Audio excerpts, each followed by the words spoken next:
J'ai voulu explorer un thème qui me tient beaucoup à cœur, c'est l'ambiguïté morale.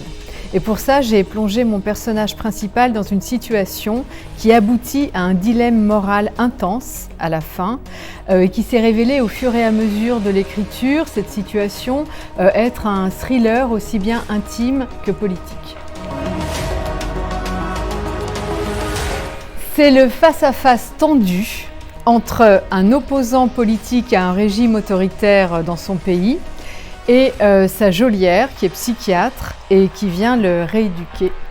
Il est dans une cave, je ne sais pas combien de mètres carrés elle fera, mais dans la réalité ou dans la pièce, on pense que c'est juste quelques mètres carrés, avec quelques caméras et quelques projecteurs, parce qu'on a besoin bien entendu de le surveiller, parce qu'il fait un peu peur.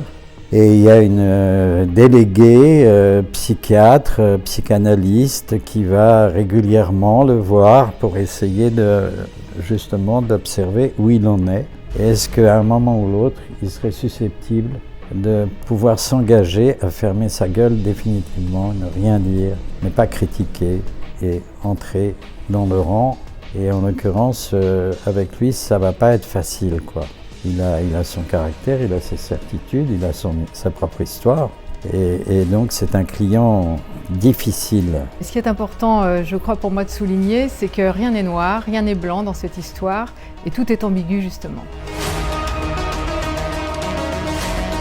Et je suis tout à fait heureuse de pouvoir en parler et de dire que je suis très honorée que ce texte soit interprété par Nils Arestrup et Raphaël Bouchard.